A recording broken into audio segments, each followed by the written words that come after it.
Shalom, damai Kristus beserta kita. Hari ini kita akan seminar dadaan, saudara-saudariku yang terkasih. Kita tunda dulu materi kita mengenai eklesia, karena belum juga saya selesai bicara, sudah muncul penyesatan baru yang menamakan dirinya Tritunggal Kalsedon. Mengerikan sekali. Jadi, seminar dadaan yang saya buat ini sebenarnya merupakan tanggapan satir dari saya. Tadinya format yang saya inginkan itu seperti kebanyakan apologet pada umumnya. Kita tampilin video yang mau kita kritik, lalu kita berikan komentar kita dengan stop play, stop play. Tapi saya nggak tahu cara bagaimana nampilin itu video. Jadi saya pakai cara sendiri, cara manual, copy paste.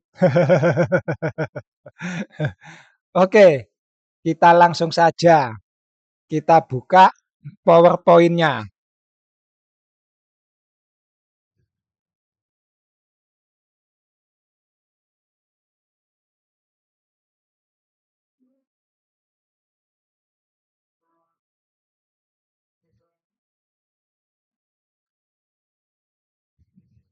Seminar ini bersifat campuran antara akademik dan doktrin.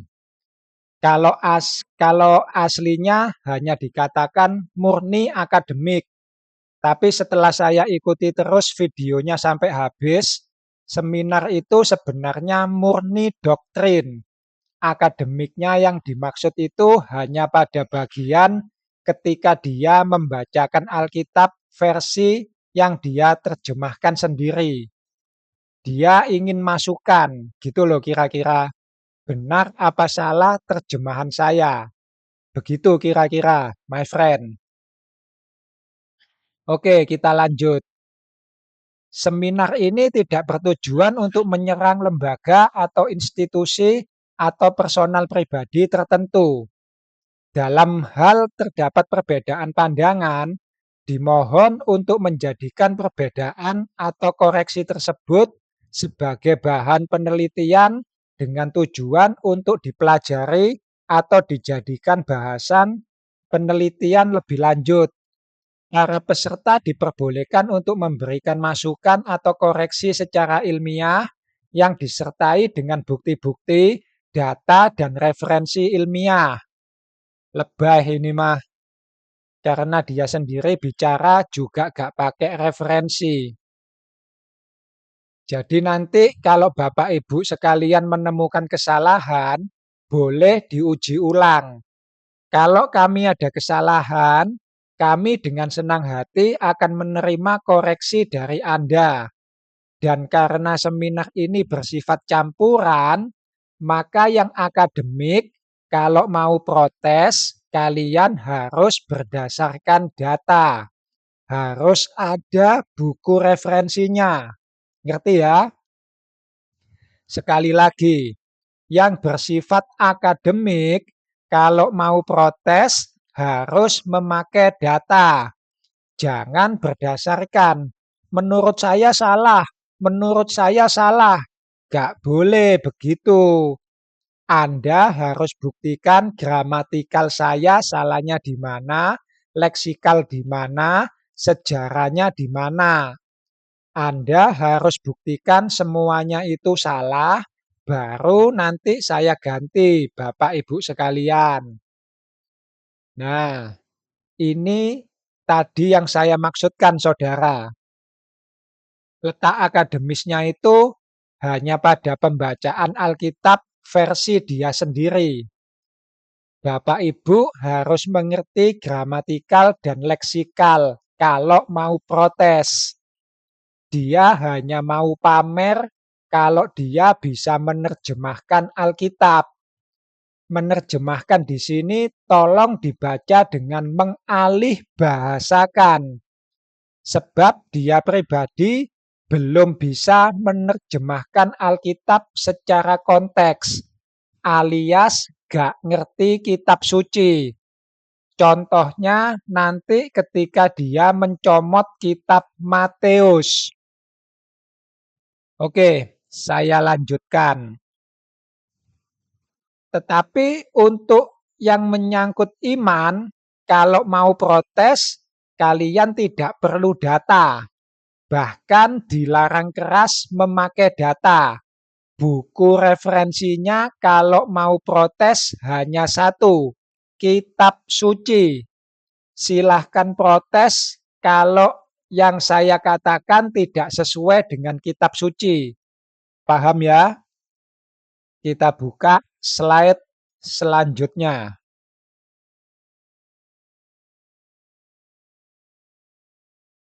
Dalam perbedaan doktrin,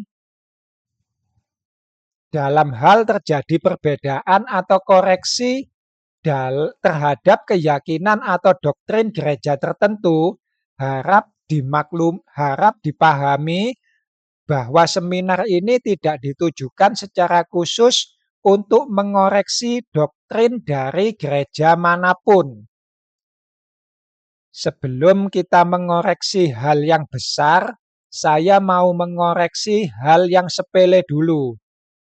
Itu tulisan yang saya beri warna merah, sengaja saya tulis dengan mengkoreksi. Karena dari sumber yang orisinil ditulisnya begitu. Dan saya mau memberitahu hal ini pada admin yang orisinil itu. Bahasa Indonesia yang benar bukan mengkoreksi, tapi mengoreksi. Karena kebetulan saya bisa bahasa Indonesia.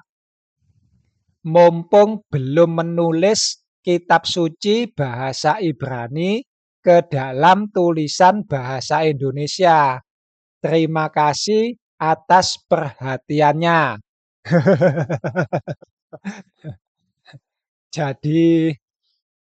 Jadi orang berpendidikan itu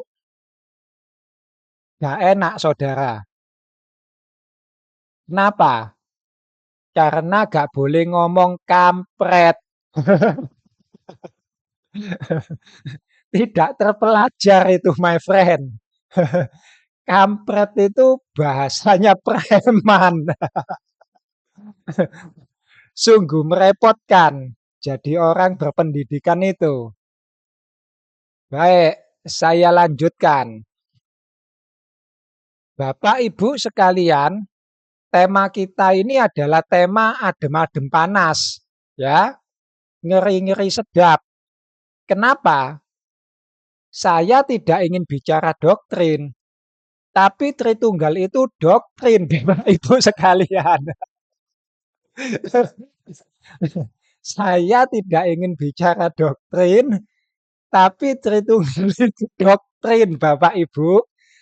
Aduh, oleh sebab itu, nanti saya akan membatasi pembicaraan saya supaya tidak masuk ke ranah doktrinnya, tetapi ke arah biblikal sama historikalnya.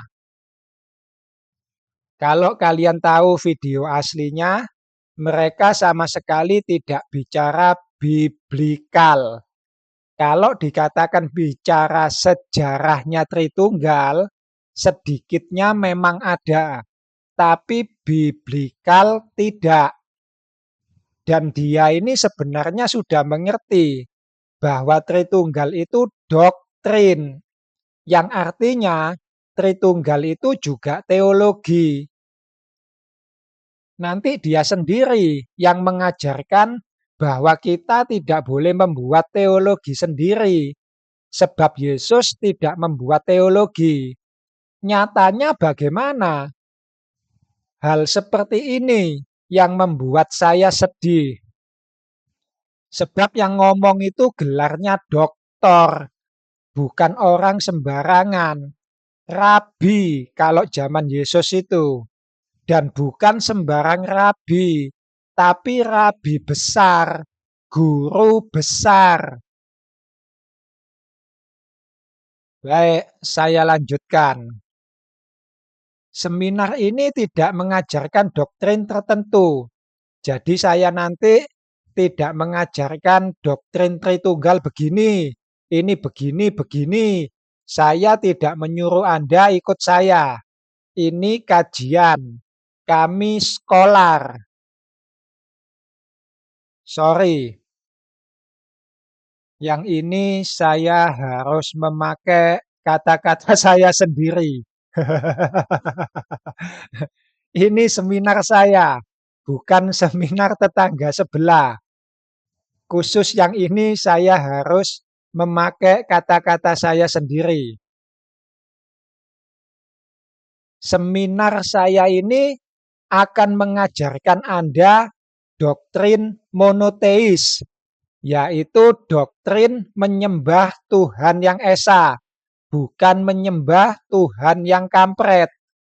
Jadi, saya nanti memang tidak akan mengajarkan doktrin Tritunggal yang manapun, baik Tritunggal versi Tertullianus maupun Tritunggal versi Origen.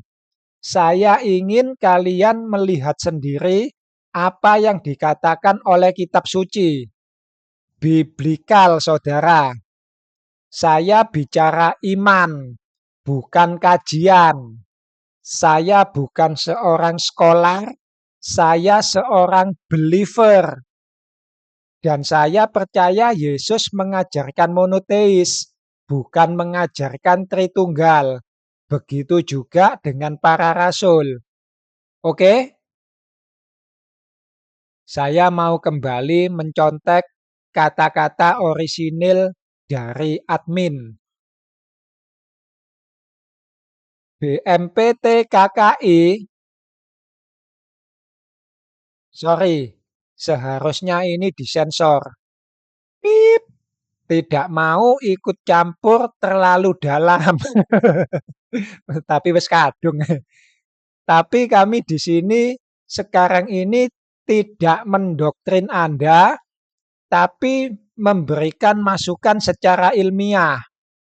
Saya akan netral, tidak memihak, tidak akan menghakimi, tetapi murni akan membahas isu-isu tertentu yang berkembang di masyarakat berdasarkan kajian biblika murni, bukan berdasarkan doktrin tertentu.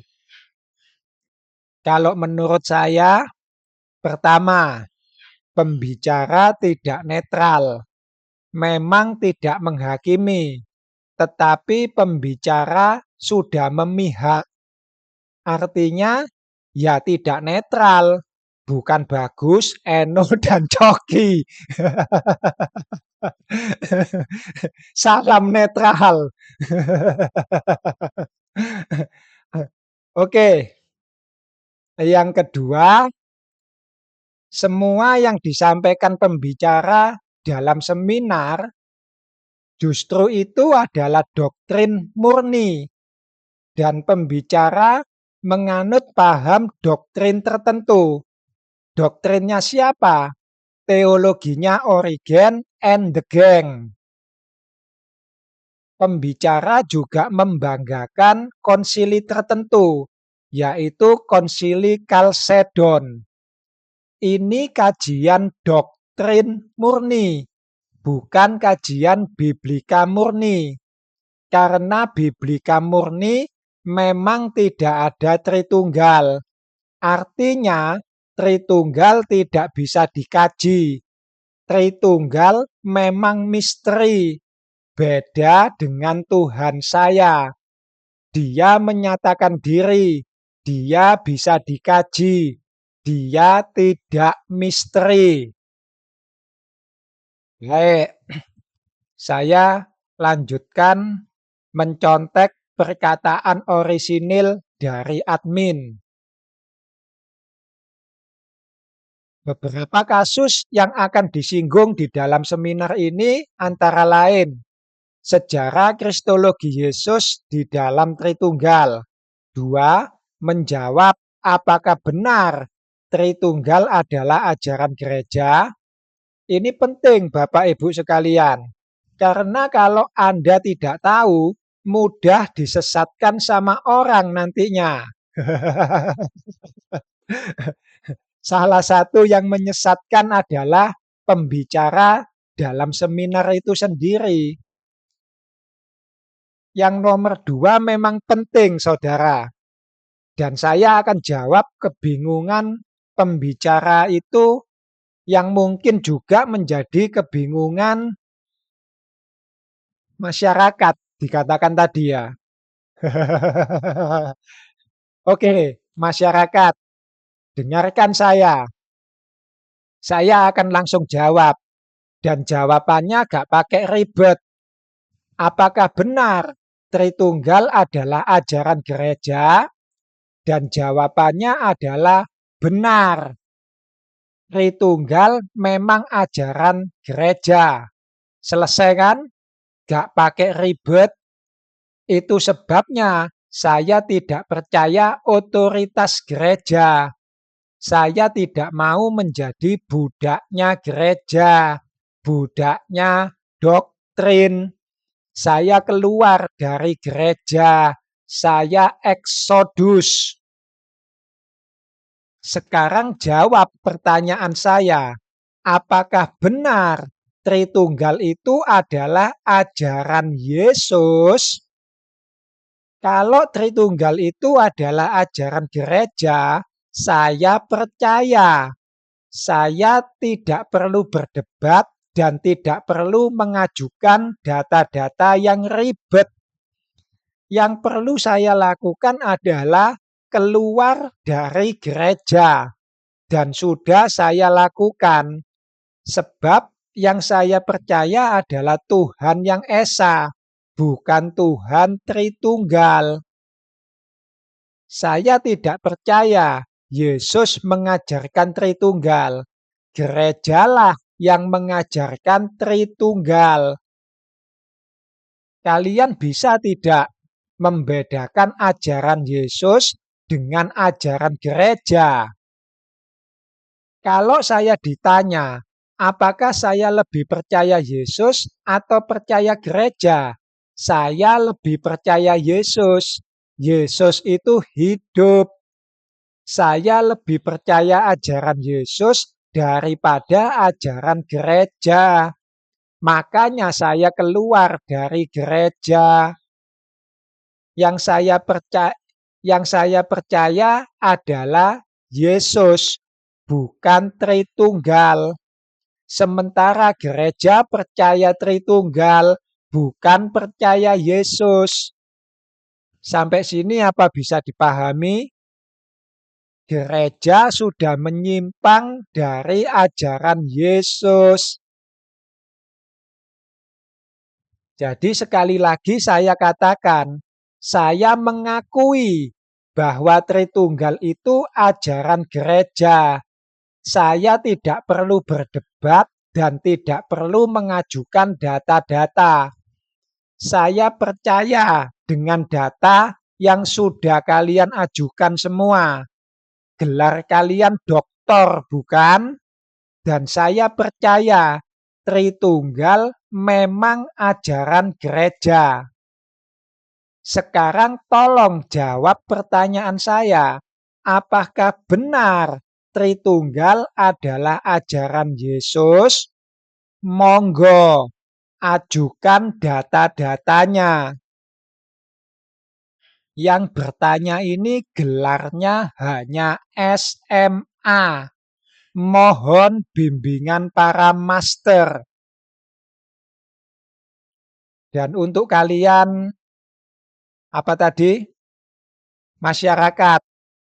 Untuk kalian masyarakat, sekarang kalian sudah tahu bahwa Tritunggal itu adalah ajaran gereja, bukan ajaran Yesus.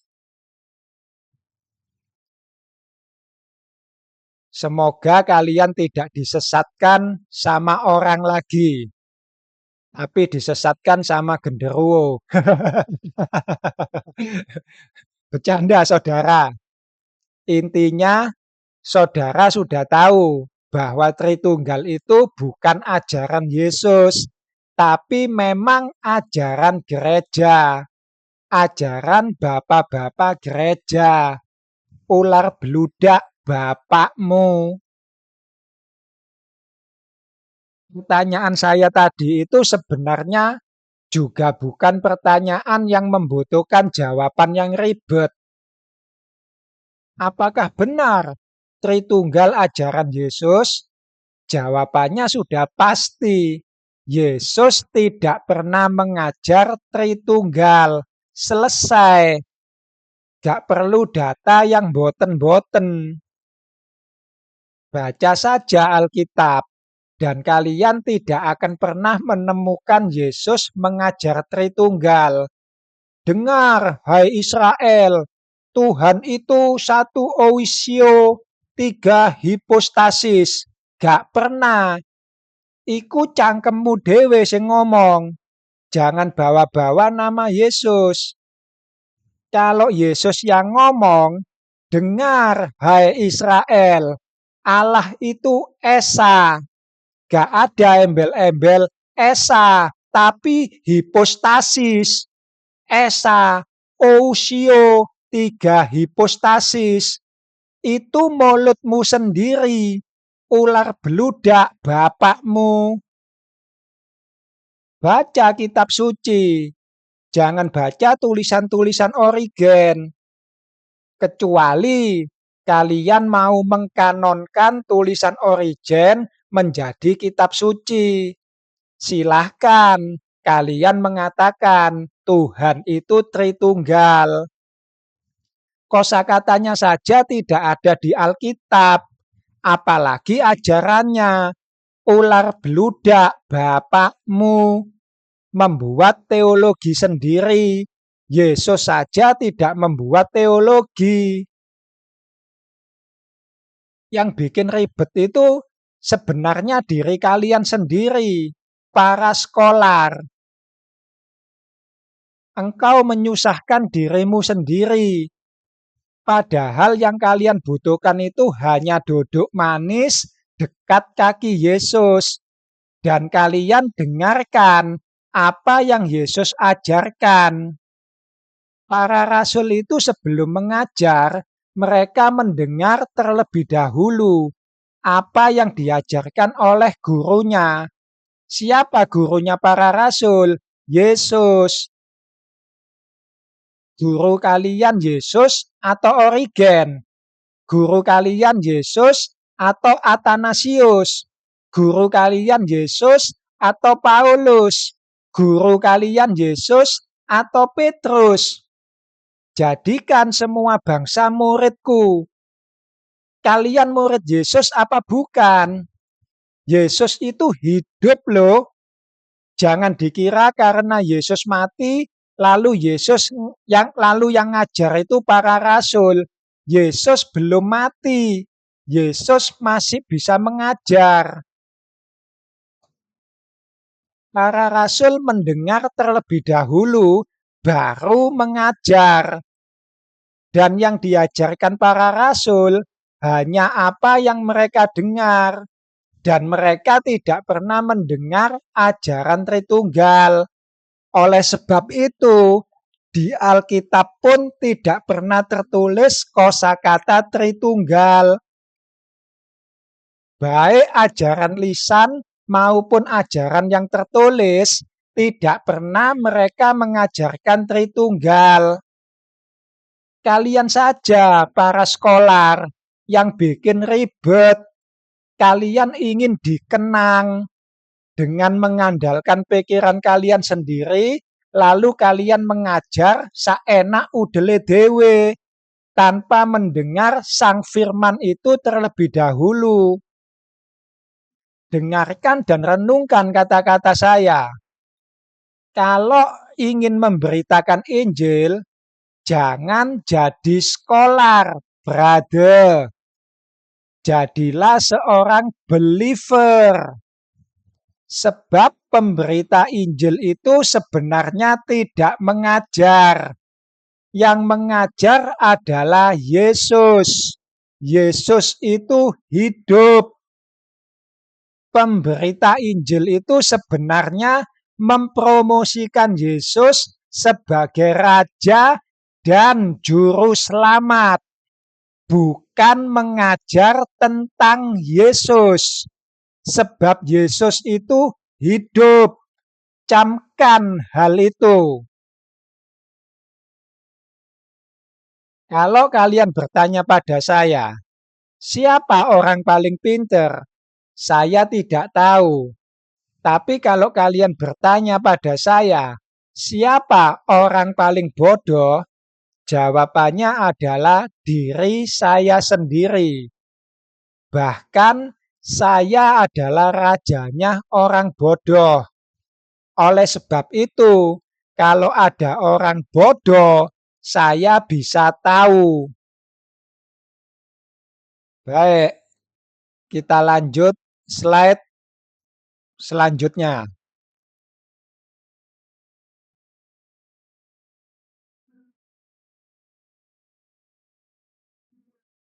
Ini perkataan admin yang orisinil. Nah, di dalam seminar ini kami akan membatasi pembahasan. Ini pembatasan kami. 1. Ketuhanan yang Maha Tritunggal. Salah, saudara. Mohon maaf. Memang disengaja. Konsep. Konsep, bos. Seperti yang tadi kita sampaikan, seminar ini adem-adem panas. Jangan terlalu dibawa serius, tetapi jangan diremehkan. Sebab kita bicara tentang keselamatan abadi kita. Menyembah Allah yang esa dengan menyembah Allah yang Tritunggal atau Allah yang triteis, hasilnya akan jauh berbeda. Baik, saya ulang ya. Saya mohon minum sebentar.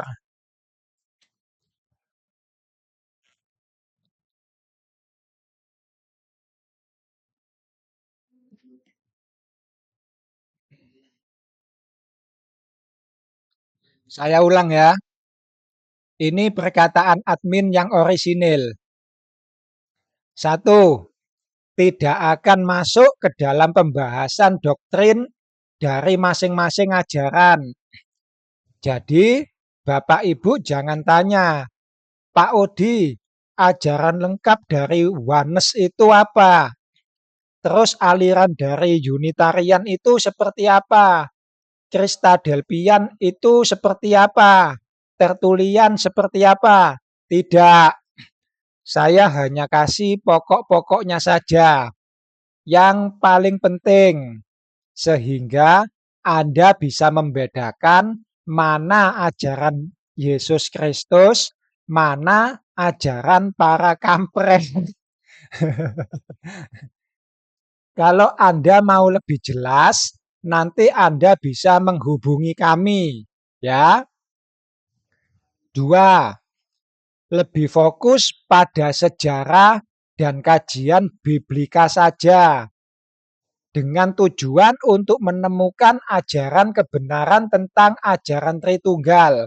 Tujuan seminar ini adalah untuk memastikan ajaran Tritunggal mana yang seharusnya dipakai oleh orang Kristen berdasarkan otoritas dan legalitas yang sah. Itu disclaimer-nya versi admin yang orisinil. Sekarang saya mau mengkritisi. Mereka ini berusaha memperkosa kebenaran. Saya katakan pada kalian semua, pengikut Trinitarianisme, kalian tidak akan pernah menemukan kebenaran di dalam Tritunggal. Perhatikan kata-kata saya. Kalian tidak akan pernah menemukan kebenaran di dalam Tritunggal. Paham maksud saya? Tritunggal itu sendiri sudah gak benar. Jadi gak mungkin ajaran kebenaran ada di sana. Buang-buang waktu kalian kalau mencari di sana. Kalau mau mencari kebenaran, saudara, carilah kebenaran yang sejati. Jangan mencari kebenaran tentang Tritunggal. Karena kalau kalian mencari kebenaran tentang ajaran Tritunggal, sampai masuk liang kubur, kalian gak bakal menemukan kebenaran. Paham maksud saya? Sebab kebenaran itu tidak ada di dalam ajaran Tritunggal. Kebenaran itu hanya ada di dalam mulut Yesus. Dan mulut Yesus tidak pernah mengajarkan Tritunggal. Maka carilah Yesus. Jangan cari Tritunggal. Cari Yesus. Sampai sini paham ya? Jadi bisa saya pastikan, tidak ada ajaran Tritunggal manapun yang bisa dipakai oleh orang Kristen. Sebab Tritunggal itu ajarannya ular beludak. Mau itu Tritunggal versi Tertullianus ataupun Tritunggal versi Chalcedon, versinya Origen. Tritunggal apapun lah itu variasi namanya. Jangan sia-siakan waktu kalian untuk mencari kebenaran di sana. Bodoh itu namanya. Tritunggal itu ajaran yang tidak berguna. Ajaran yang sama sekali tidak membangun iman orang percaya. Otoritasnya adalah otoritas Babel. Siapa yang ditaklukkan oleh orang, dia adalah hamba orang itu. Siapa yang ditaklukkan oleh doktrin, dia adalah hamba doktrin itu.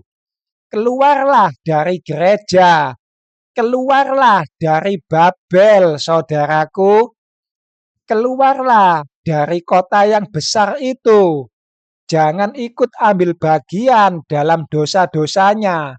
Larilah, anakku, larilah.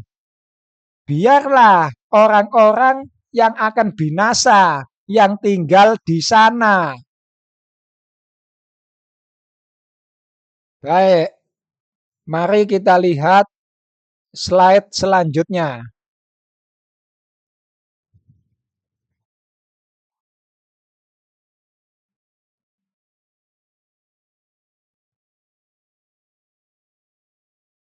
Kembali saya akan menyuarakan perkataan dari admin yang orisinal, yang orisinil. Ini perkataan admin yang orisinil. Oke, sekarang kita akan mulai dari otoritas dulu, supaya kita punya pikiran sama. Saya mau tanya dulu, otoritas. Otoritas yang sah artinya otoritas yang berhak secara hukum. Bapak Ibu sekalian, coba kita renungkan. Otoritas membuat paspor adalah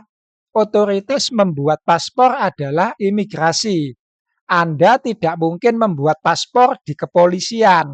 Gak laku itu, tidak sah. Anda membuat SIM di kepolisian, tidak bisa di BPN. Di BPN itu bikin akte tanah. Kalau bikin KTP di Dispenduk. Setuju kan? Gak boleh ditukar-tukar. Itu artinya otoritas. Kalau Anda imigrasi, Anda tidak berhak membuat SIM, akte tanah, atau KTP. Kalau Anda Dispenduk, Anda tidak berhak membuat akte tanah, SIM, paspor, dan lain-lain. Begitu kira-kira, ya. Nah, ini namanya otoritas.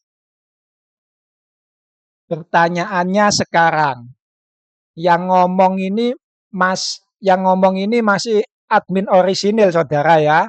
Maksud saya, pertanyaannya sekarang, siapakah otoritas yang sah untuk membuat ajaran Kristen? Apakah semua orang itu mempunyai otoritas untuk membuat ajaran Kristen? Hari ini, Bapak Ibu sekalian, hampir semua orang Kristen dengan rasa Roh Kudus memimpin dia, lalu semua orang membuat teologi sendiri-sendiri. Semuanya atas nama Roh Kudus, tapi bertentangan satu dengan yang lain. Yang kedua, siapakah otoritas yang sah untuk mengkanonkan Alkitab? Apakah setiap pribadi boleh membuat ajaran yang baru? Apakah setiap pribadi boleh membuat Alkitab sendiri? Baik, sekarang saya akan mengkritisi slide ini. Pertanyaan ini perlu Anda tanyakan pada diri Anda sendiri. Masyarakat tidak perlu menjawab. Siapakah otoritas yang sah untuk membuat ajaran Kristen? Silahkan Anda jawab sendiri. Dan Anda memang sudah menjawab nanti. Dalam video awal-awal saudara membuat buku-buku. Ada kajian biblika tentang logos. Ada buku doa Bapa Kami. Ada triados. Bukankah buku-buku tersebut mengajarkan ajaran Kristen? Kenapa ada buku-buku yang dicekal? Bukankah karena buku-buku itu mengajarkan sesuatu yang dianggap tidak baik? Artinya, dengan membuat buku, Anda juga bisa mengajarkan doktrin yang Anda pahami. Dengan otoritas apa Anda mengajarkan ajaran yang sudah Anda tulis dalam buku-buku itu? Apakah Anda menulis buku itu dengan kepinteran gelar doktor Anda atau dengan pimpinan Roh Kudus? Bahaya sekali diri Anda ini membuat buku, membuat ajaran, mengajar orang hanya dengan gelar kesarjanaan tanpa pimpinan Roh Kudus.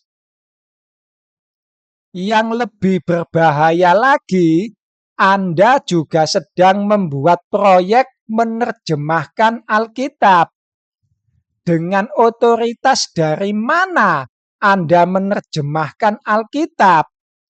Bukankah mulutmu sendiri yang mengatakan yang bisa mengkanonkan kitab suci adalah gereja? Apakah Anda adalah gereja? Atau Anda menerjemahkan atas nama pribadi? Apa itu kanon? Saya beritahu pada Anda, juga kalian masyarakat, di Indonesia ini, lembaga yang sah menerjemahkan Alkitab itu hanya ada dua. Pertama, ada LAI, Lembaga Alkitab Indonesia. Ini Protestan punya, dan itu sah secara hukum. Kedua, ada LBI, Lembaga Biblika Indonesia. Itu Katolik punya, dan itu sah secara hukum. Dan mereka berdua bukan gereja. Mereka adalah lembaga. Hasil terjemahan kedua lembaga itu diterima dan diakui oleh Konferensi Wali Gereja Indonesia. Ada konferensinya, saudara. Ini adalah konsilinya gereja di Indonesia. Artinya apa? Artinya terjemahan Alkitab yang sah itu harus diakui oleh KWI. Konsili itu yang hadir bapak-bapak gereja Se-Indonesia Raya, saudara. Besar itu. Jadi, kalau ada orang yang bisa bahasa Ibrani dan Yunani, lalu menerjemahkan Alkitabnya sendiri, membuat Alkitabnya sendiri, boleh apa tidak, Bapak, Ibu, saudara-saudariku sekalian? Jawabannya, ya boleh-boleh saja. Tapi sah atau tidak, Bapak, Ibu? Gak laku itu terjemahannya. Tidak sah. Bikin paspor kok di kepolisian. Kan gitu. Paham ya, saudara? Pertanyakan hal itu pada diri sendiri. Anda menerjemahkan kitab suci atas otoritas dari gereja mana?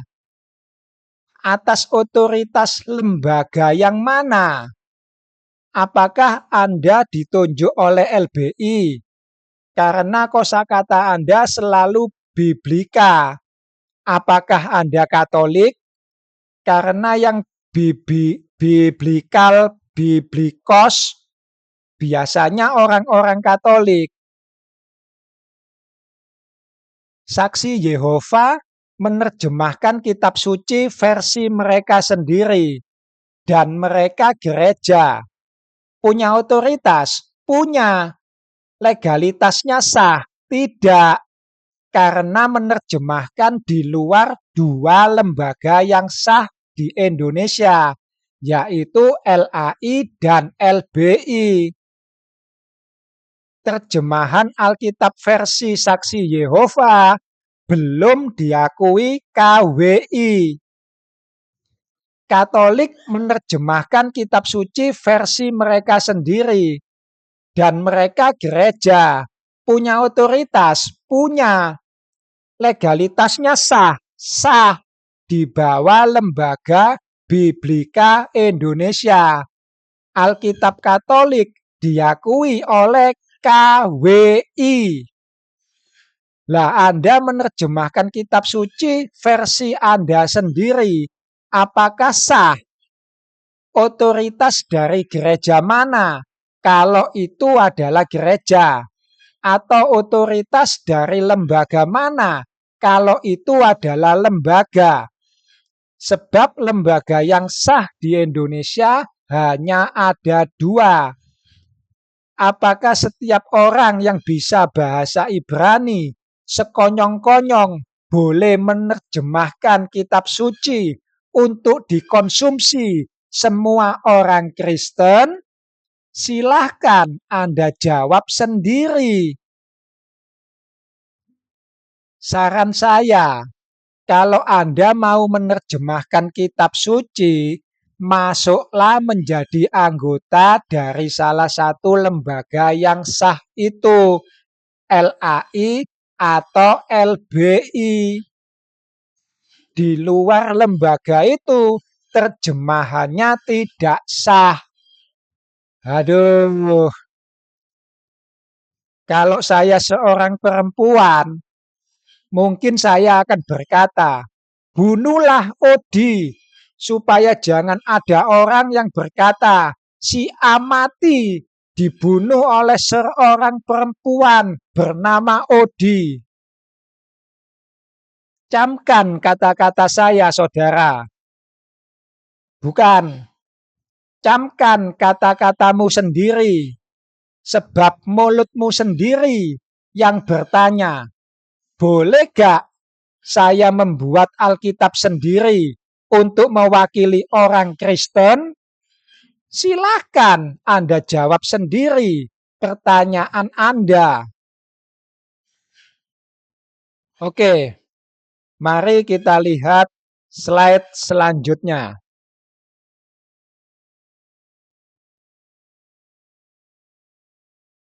Kembali saya contek perkataan admin yang orisinil. Ini sudah cukup, tidak usah saya jelaskan. Saya mau jelaskan sekarang ajaran Kristus. Siapa yang boleh membuat? Nah, itu penting. Sehingga dari sini kita bisa tahu siapa yang punya otoritas, siapa yang punya legalitas, Bapak Ibu. Yang berhak membuat ajaran hanya Allah. Yohanes 17 ayat 8. Yang berhak mengkanonkan Alkitab hanya gereja. Dua ini kita pegang dulu, Bapak Ibu sekalian. Artinya apa? Saya boleh gak membuat ajaran dipakai untuk seluruh orang Kristen? Boleh gak saya membuat Alkitab sendiri untuk mewakili orang Kristen? Pertanyaannya, otoritas dari mana saya? Sehingga saya boleh membuat ajaran untuk orang Kristen? Demikian juga dengan Anda. Anda punya otoritas apa untuk membuat ajaran Kristen, mewakili Tuhan di dunia ini? Nah, itu menjadi dasar pertama dari kita. Sekarang saya akan mengkritisi perkataan dari admin yang orisinil tadi. Seperti yang sudah saya sampaikan tadi ya, kalian pertanyakan sendiri pertanyaan Anda untuk diri kalian sendiri. Dari mana otoritas gereja Anda? Sekalian untuk menjawab tentang rasa Roh Kudus tadi. Dari mana otoritas gereja Anda? Dari Roh Kuduskah? Gereja-gereja saja juga mengklaim rasa Roh Kudus, dan masing-masing gereja yang punya rasa Roh Kudus itu juga saling bertentangan satu sama lain. Jadi dari mana otoritas gereja Anda? Rasa apa gereja yang Anda ikuti? Rasa coklatkah? Atau rasa Roh Kudus juga? Gereja mana yang berhak mewakili Tuhan kalau Tuhannya belum mati? Saya berdoa untuk Anda, saudara. Kiranya Tuhan berkenan menyatakan diri pada Anda. Sebab Anda belum mengenal apa itu Roh Kudus. Anda belum pernah mendapat jamahan dari Roh Kudus. Dan Anda sudah mengajar. Ajaran Anda masih dipimpin oleh pohon pengetahuan, bukan dari Roh Kudus.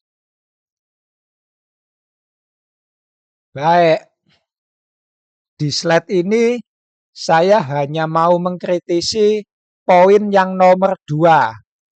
Kalau poin pertama saya tidak begitu mempermasalahkan. Siapa yang berhak membuat ajaran Kristen? Jawab, hanya Allah. Dan ayat yang dicomot adalah Yohanes 17 ayat 8. Untuk sementara saya tidak mempersoalkan. Karena minimal ayat yang dicomot masih bisa saya anggap ada korelasinya. Tetapi untuk poin yang kedua, ini konyol.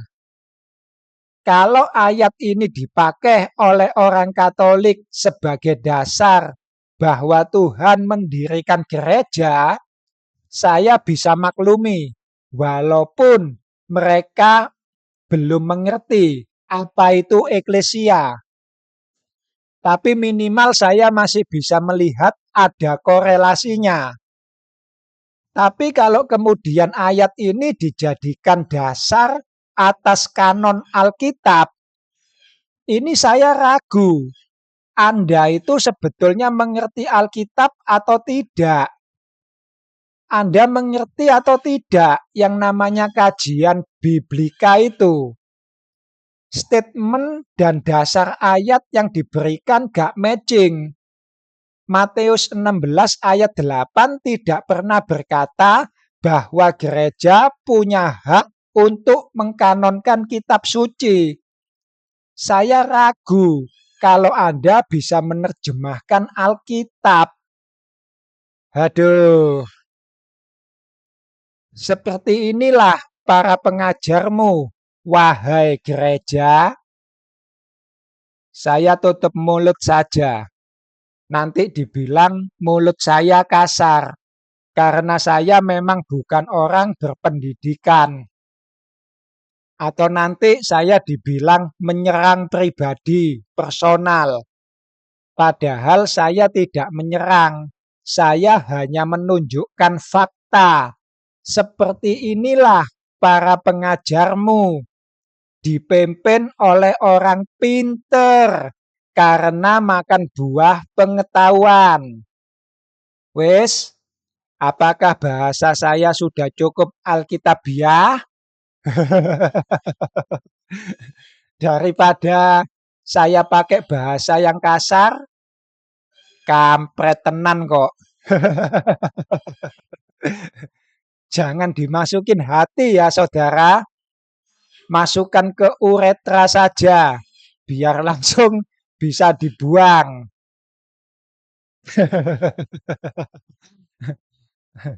Aduh, ayak-ayak wae.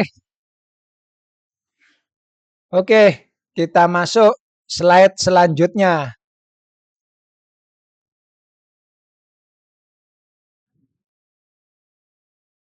Di dalam pepatah Jawa ada kata-kata desa mawa cara, negara mawa tata. Sebenarnya saya juga ingin menuliskan dalam tulisan aksara Jawa, Hono Coroko. Tapi saya gak tahu aplikasi apa yang dipakai untuk bisa menulis aksara Jawa. Kalau ada kan keren itu ya. Lagi pula setelah saya pikir-pikir, ini terlalu berlebihan. Hanya untuk kesenangan pribadi. Buat apa kalau tidak ada untuk kemuliaan Tuhan? Jadi kita skip saja.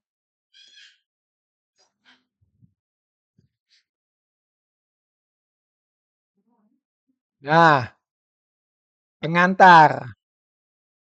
Siapa yang berhak? Kita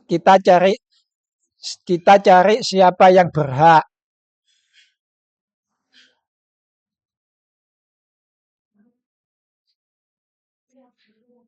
Seperti biasa, saya memperkatakan dulu perkataan dari admin yang orisinil, baru nanti kita kritisi. Dan ini adalah perkataan orisinilnya. Tidak ada seorang pun atau lembaga apapun yang berhak membuat ajaran, bahkan para rasul Yesus. Para rasul pun tidak boleh membuat ajaran Kristen. Nomor satu yang harus kita pegang, Bapak Ibu sekalian. Yang kedua, tidak ada seorang atau lembaga apapun yang berhak mengkanonkan Alkitab di luar gereja. Baik, slide ini dulu kita kritisi. Pertama, semua tulisan yang saya beri warna merah itu saya contek habis dari admin orisinil yang katanya mau menerjemahkan Alkitab dari bahasa Ibrani ke dalam bahasa Indonesia dengan baik dan benar. Menulis bahasa saja kurang teliti. Bagaimana mau menerjemahkan? Apa bisa teliti? Sebelum belagu mau melakukan perkara besar, cermati dulu dari perkara kecil. Apa bisa dipercaya terjemahan mereka kelak? Paham ya?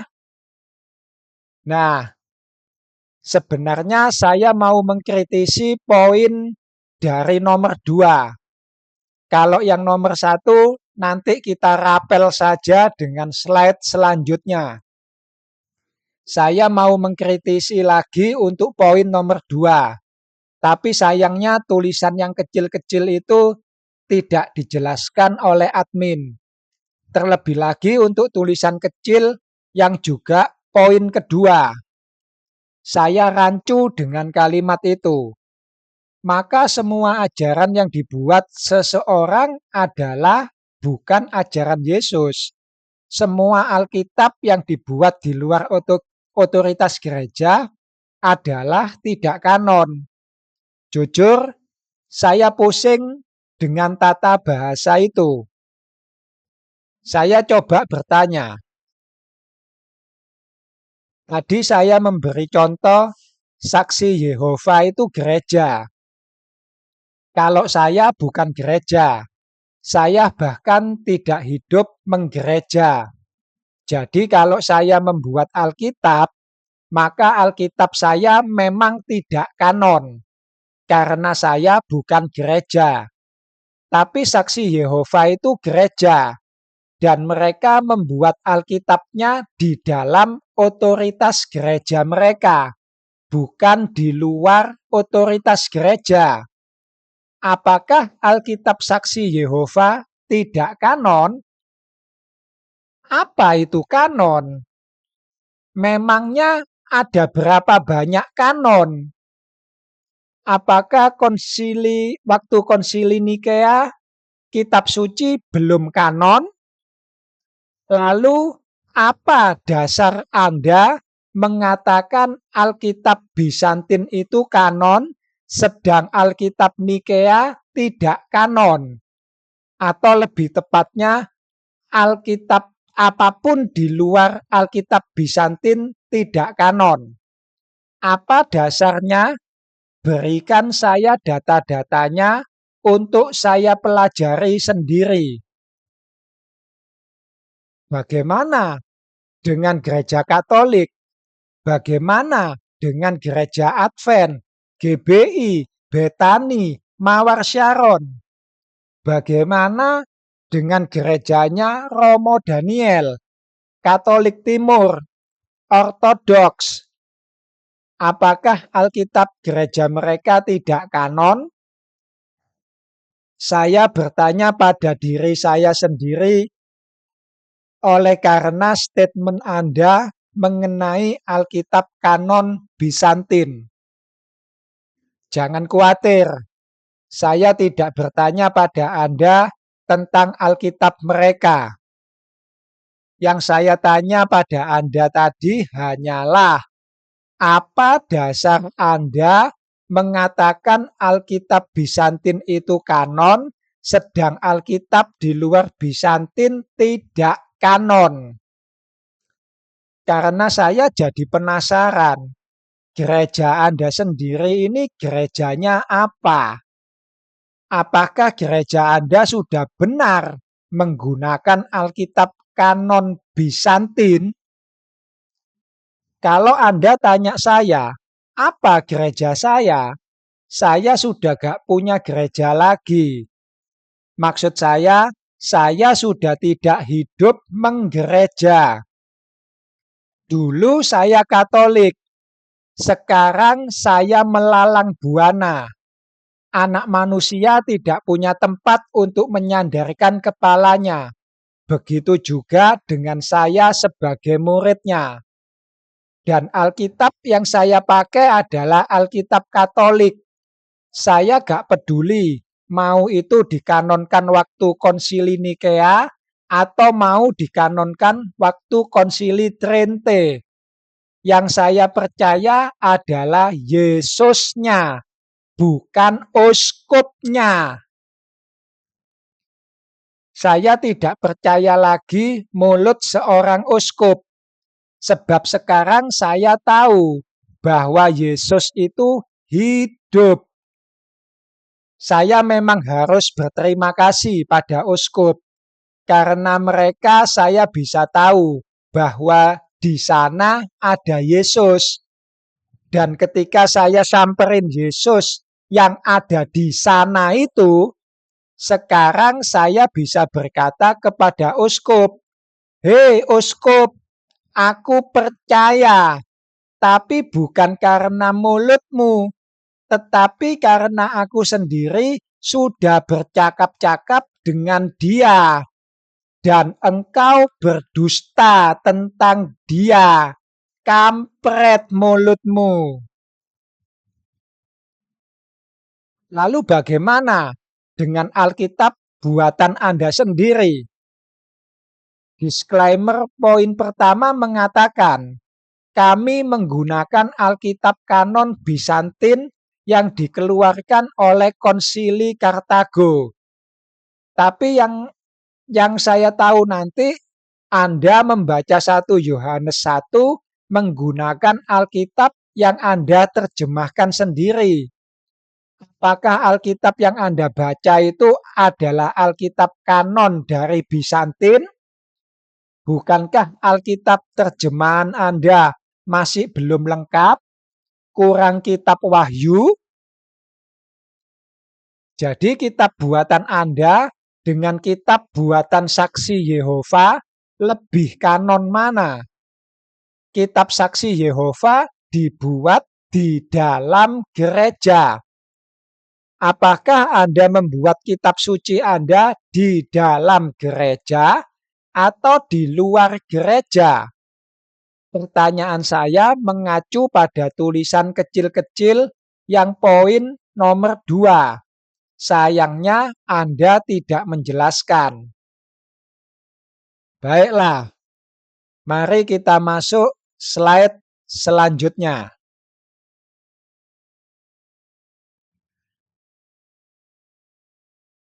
Ini perkataan dari admin orisinil.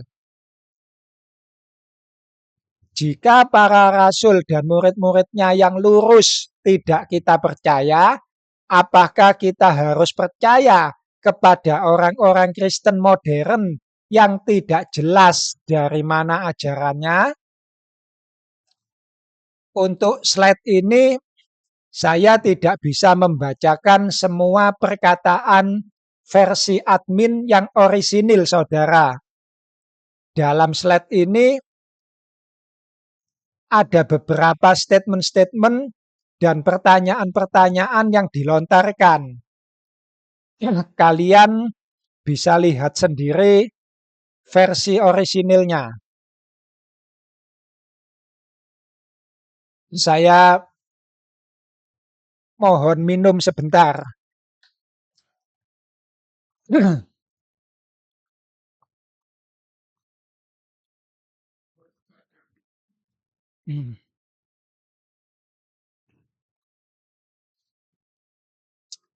Baik ya. Sekarang saya akan menjawab langsung versi saya saja. Sebenarnya pertanyaan itu lebih cocok untuk diberikan pada diri kalian sendiri.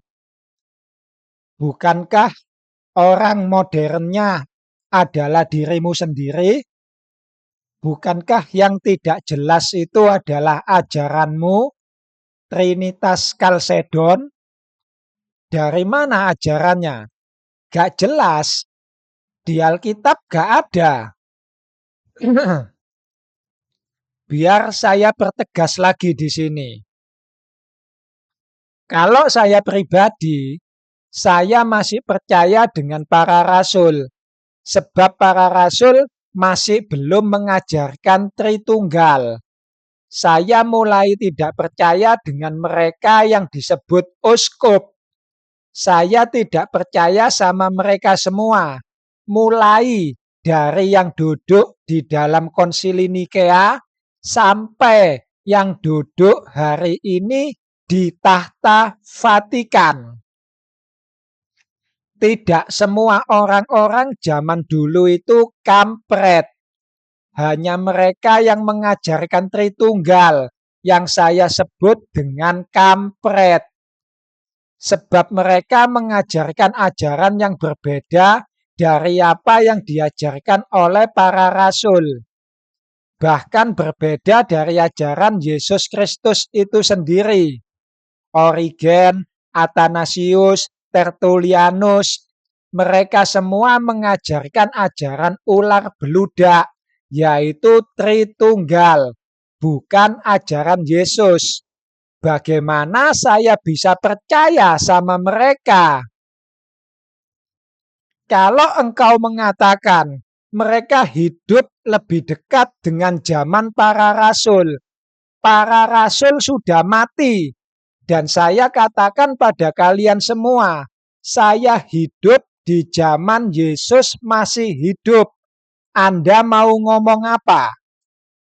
Tidak percayakah engkau jika aku mengatakan saya hidup di zaman Yesus masih hidup?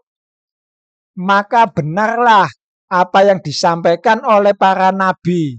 Engkau akan mendengar dan terus mendengar, tetapi tidak mengerti. Engkau orang modern, saya juga orang modern. Maka pilihlah siapa yang menjadi Tuhanmu. Yesus Kristus berkata, dengarlah hai orang Israel, Yahweh itu Allah kita, dan Yahweh itu Esa. Tetapi ular beludak bapakmu mengajarkan, dengarlah hai orang Kristen, Yahweh itu Allah Tritunggal, satu ousios, tiga hipostasis. Pilihlah mulai dari sekarang, perkataan siapa yang mau kalian dengarkan, perkataan Yesus Kristus atau perkataan Origen.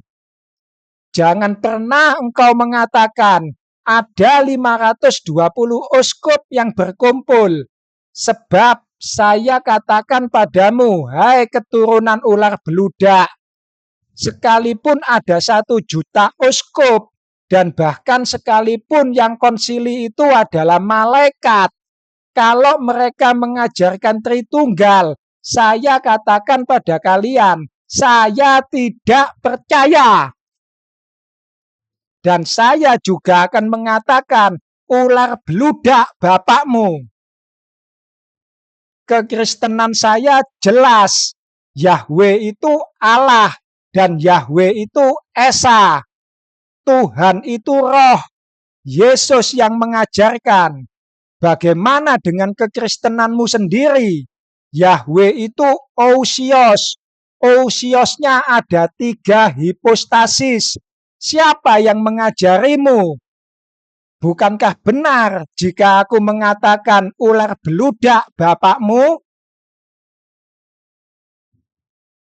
Engkau mengatakan, saya tidak bisa bahasa Ibrani. Engkau benar. Saya tidak bisa menerjemahkan Alkitab. Engkau juga benar. Jika maksud menerjemahkan adalah mengalih bahasakan. Saya memang tidak bisa bahasa Ibrani. Saya tidak bisa bahasa Yunani. Di hadapan kalian semua, saya mengakui hal itu. Tidak ada yang saya sembunyikan. Saya memang bukan orang yang berpendidikan tinggi. Saya bodoh. Dan di hadapan Tuhan, saya juga mengakui hal itu. Bahwa saya ini bodoh, tolol, dan dungu. Dan di hadapan Tuhan, saya bersedia untuk menghinakan diri saya lebih daripada itu. Saya ini orang berdosa. Sudah berdosa, tolol pula. Tidak cukup di sana, saya juga orang melarat. Saya bersedia merendahkan diri di hadapan Tuhan. Kalian semua akan memandang saya rendah dan hina. Tetapi dengan Daud, saya mau menari.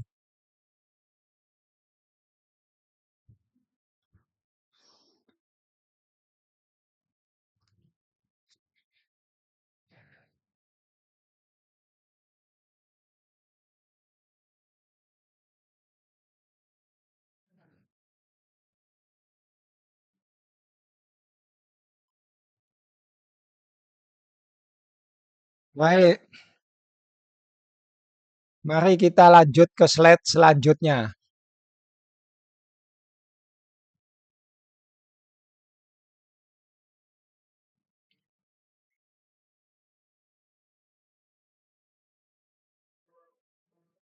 Mulai dari slide ini, saudara, perkataan yang saya pakai sebagian besar adalah perkataan dari admin yang orisinil. Saya hanya pelesetkan beberapa saja untuk menyampaikan pendapat saya pribadi.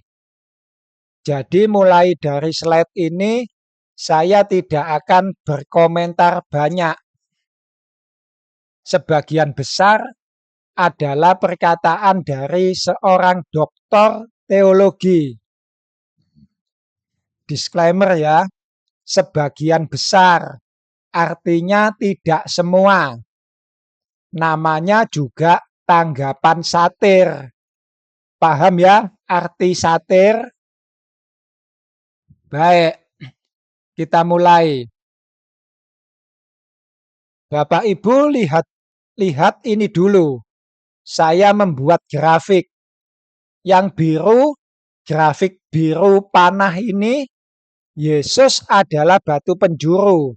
Bapak Ibu kalau baca dalam Efesus 2 ayat 19, itu di sana dikatakan, Yesus adalah batu penjuru dan gereja dibangun di atas para rasul dan para nabi. Nah, nanti dari Yesus, ajaran diserahkan pada para rasul. Setelah para rasul diberikan kepada muridnya, muridnya. Nah, murid-murid ini Bapak Ibu sekalian yang lurus, yang tidak mengubah-ngubah. Dapat A, dikasihkan A, dilempar lagi ke bawah A. Sampai ke kita A. Artinya Tuhan Yesus ngomong sama para rasul sampai ke kita tetap sama. Itu yang garis biru. Yang panah dengan warna lain itu menyimpang semua. Termasuk Tritunggal Kalsedon. Yesus mengajar Tuhan itu roh. Nyampe mereka Tuhan itu homoousios, satu ousios, tiga apa tadi? Saya lupa. Satu ousios, tiga hipostasis. Itu adalah Tuhan menurut mereka. Jadi yang warna merah dan kuning inilah Bapak Ibu yang di dalam Kristen itu pembangkang-pembangkang. Orang-orang yang tidak mau nurut sama ajaran Yesus. Tapi dia bikin ajaran sendiri. Dan ajarannya yang sekarang kita kenal dengan Tritunggal. Tidak mau nurut sama Yesus, Bapak Ibu sekalian. Keterlaluan bapak-bapak gereja ini. Saya beberapa tahun yang lalu, saya pernah dengar ada satu orang bilang begini. Perhatikan, teologi tidak pernah berkembang pada zaman gereja mula-mula. Namun nanti zaman reformasi baru berkembang. Betul gak? Betul Bapak Ibu sekalian. Dan omongan orang ini betul tidak saya bantah. Kenapa? Karena orang gereja mula-mula itu menjaga. Kalau ada orang ajarannya menyimpang, dibetulin. Gak boleh. Mereka harus mengikuti ajaran yang diajarkan Yesus. Dan salah satu ajaran Yesus adalah Tuhan itu esa. Bukan setiap orang bikin ajaran sendiri. Contohnya apa, saudaraku? Contohnya ya ajaran Tritunggal Kalsedon. Itu ajaran dia sendiri, saudara. Saya lanjutkan.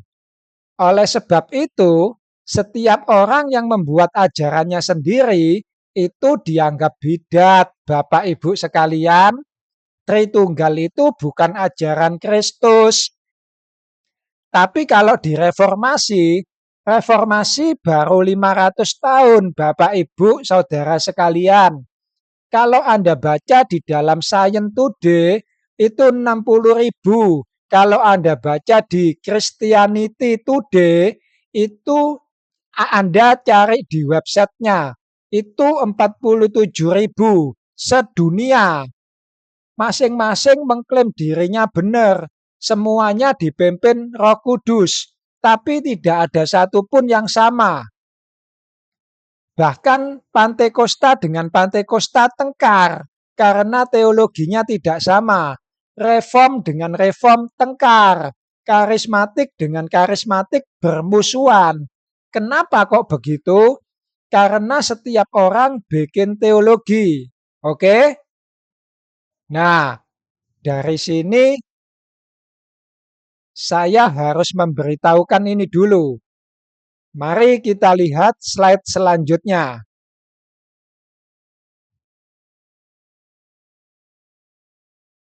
Nah, sekarang saya tunjukkan.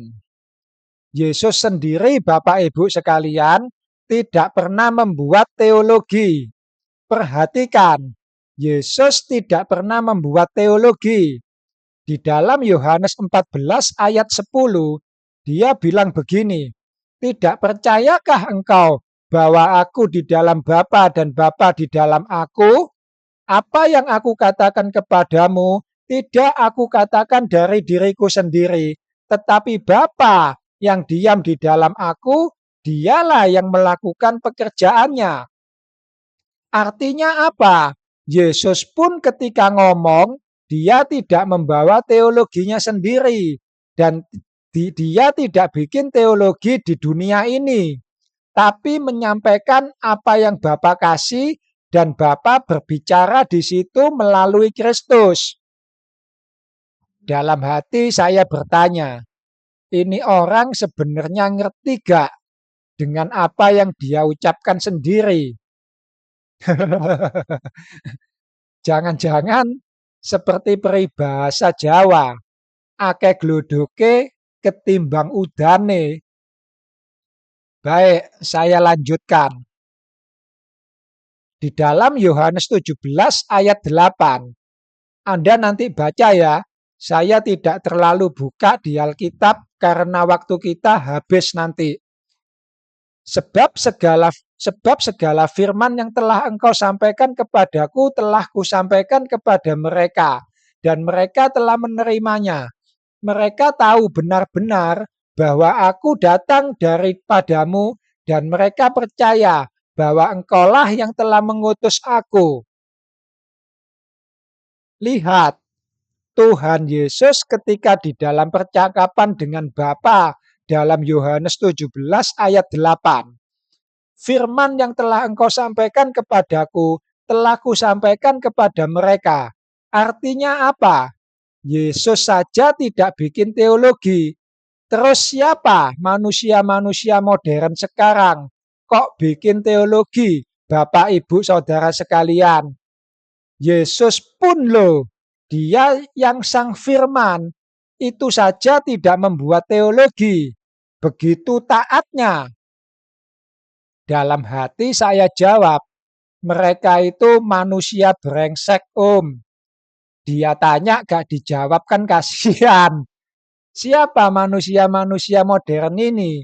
Ya saya jawab, manusia brengsek. Karena sudah membuat teologi. Padahal Yesus tidak membuat teologi. Setuju ya bos? Kok balik saya yang tanya? Oke, kita lanjutkan slide selanjutnya.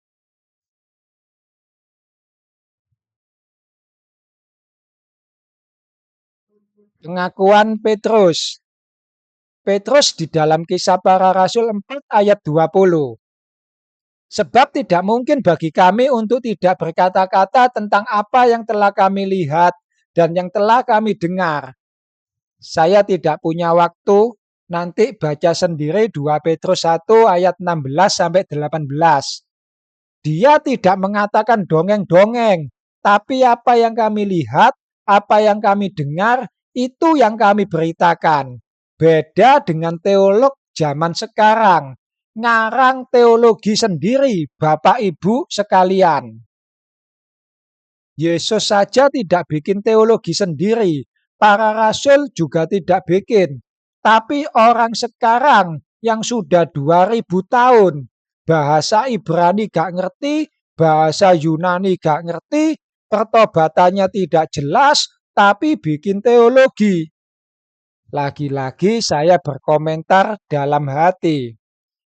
Bagaimana dengan teologi Kalsedon? Paham saudara? Baik, mari kita lanjutkan. Slide berikutnya please.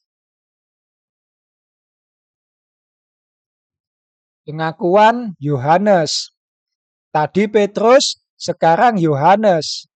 Yohanes di dalam 1 Yohanes 1 ayat 1 sampai 3. Apa yang telah ada sejak semula, yang telah kami dengar, yang telah kami lihat dengan mata kami, yang telah kami saksikan, dan yang telah kami raba dengan tangan kami tentang firman hidup. Itulah yang kami tuliskan kepada kamu. Ayat 3, apa yang telah kami lihat dan yang telah kami dengar itu, kami beritakan kepada kamu juga. Yang saudara lihat di layar monitor itu masih terjemahan LAI, saudara. Kalau seminar tetangga sebelah memakai versi buatan mereka sendiri. Seperti Saksi Yehova membuat terjemahan sendiri. Saya tidak tahu itu akan diakui oleh KWI atau tidak. Baik, saya lanjutkan. Tadi Yesus tidak membuat, Petrus tidak, Yohanes tidak. Ini rasul-rasul. Satu lagi, saya kasih satu lagi, Paulus.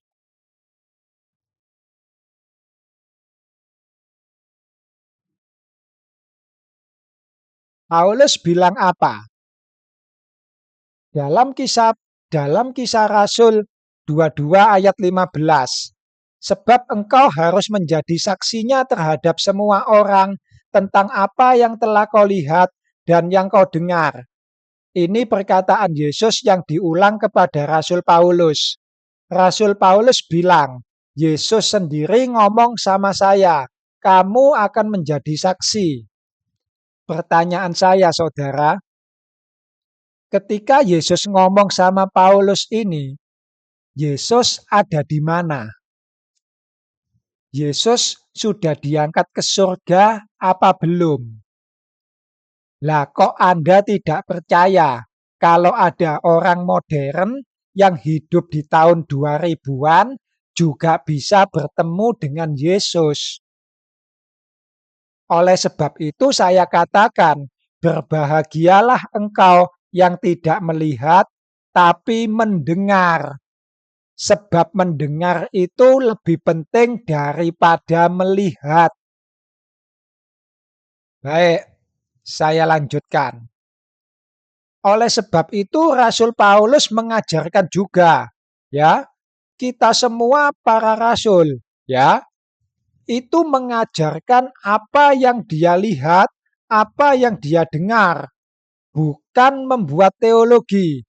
Makanya Anda tidak akan menemukan teologi Petrus, teologi Paulus, teologi Yudas, teologi Yohanes. Gak ada Bapak Ibu sekalian. Karena semua orang mengajarkan teologi dari Kristus.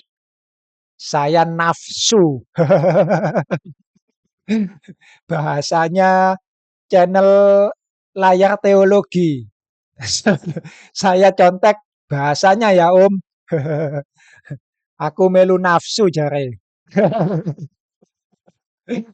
Nulak Om.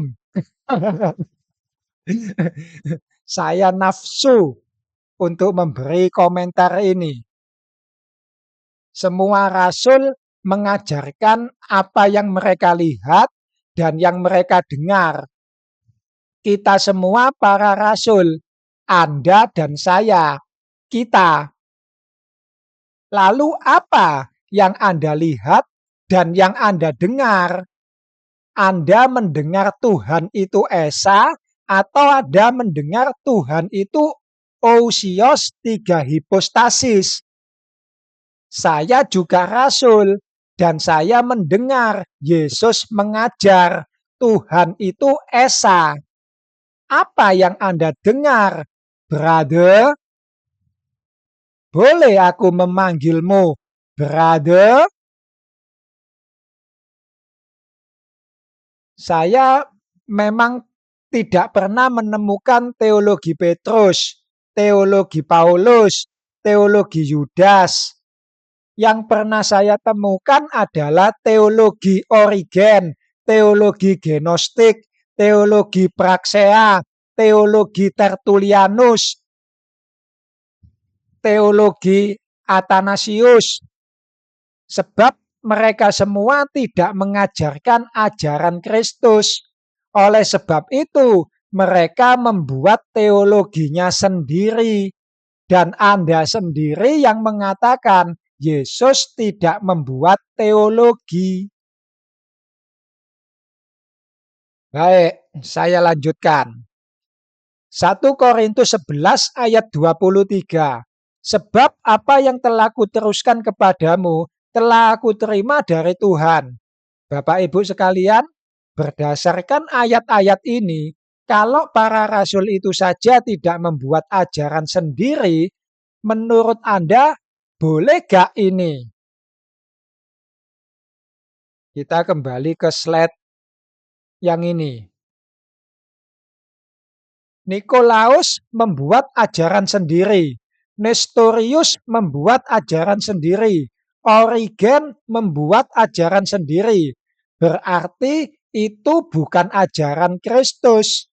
Ini adalah orang-orang yang tidak setia, yang ingin mengangkat dirinya sendiri, membuat ajaran sendiri, supaya dia itu dikenang.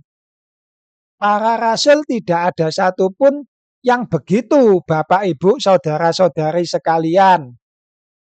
Nah, ini penting bagi kita, supaya kita itu ngerem, supaya kita itu tidak sembarangan bikin teologi sendiri.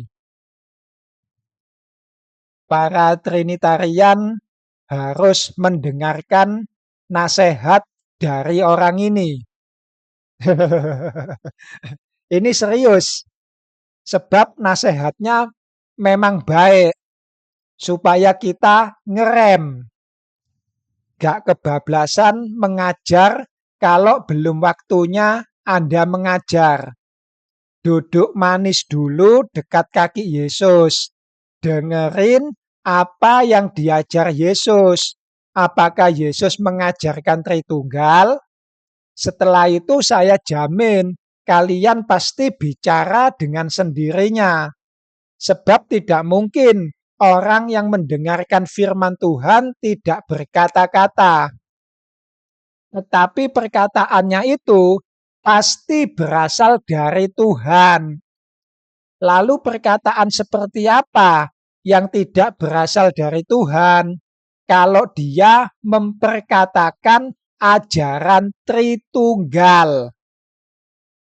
Mari kita masuk slide terakhir.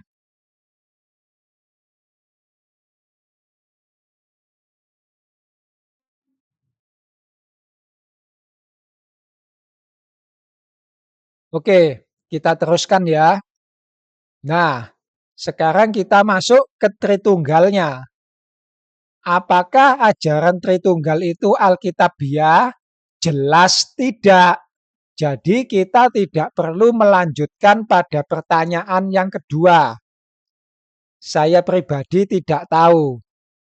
Itu orang yang jadi pembicara dalam seminar sebenarnya sadar atau lagi mabuk. Kok gak kroso gitu loh. Bahwa apa yang barusan dia bicarakan sendiri, bahwa Tertullianus mengajarkan ajarannya sendiri, Nikolaus mengajarkan ajarannya sendiri, bahwa mereka semua tidak nurut sama Yesus. Tapi kok ya masih ngomong Tritunggalnya Origen, Tritunggal Kalsedon. Saya benar-benar habis akal. Ini nyata terjadi di zaman saya. Semuanya persis seperti yang difirmankan Tuhan semesta alam. Aku akan melenyapkan hikmat orang-orang yang berhikmat. Saya benar-benar speechless, sedih rasanya. Para rasul mendengar apa yang mereka dengar. Lalu engkau mendengar ajaran Tritunggal itu dari mana, saudaraku? Dari Alkitabkah? Alkitab yang mana? Yang katanya kanon Bizantin itukah? Bisakah engkau menunjukkan pada saya? Beri saya satu ayat saja. Pakai bahasa asli juga gak apa-apa, saudara. Walaupun saya bodoh dalam hal akademis, saya akan belajar. Saya bisa belajar. Saya persilahkan. Engkau dengar dari mana, saudaraku? Dari mana engkau dengar ajaran Tritunggal?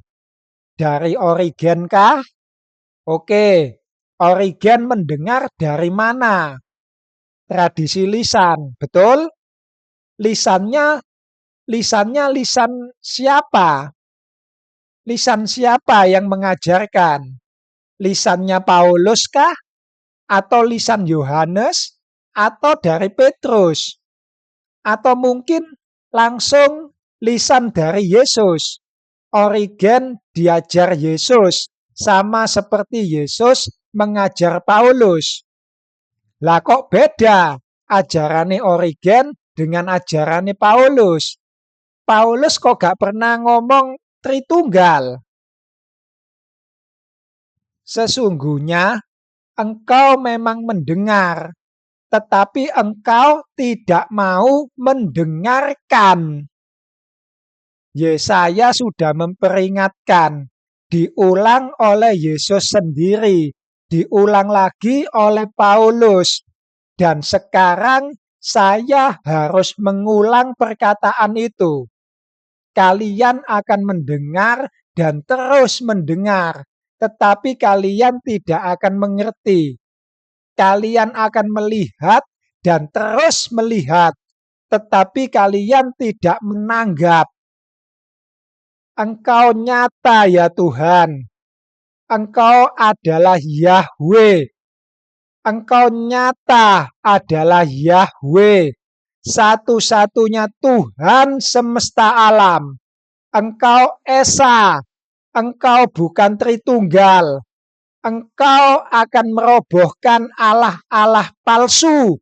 Engkau akan membinasakan nabi-nabinya. Engkau lenyapkan pengajar-pengajarnya.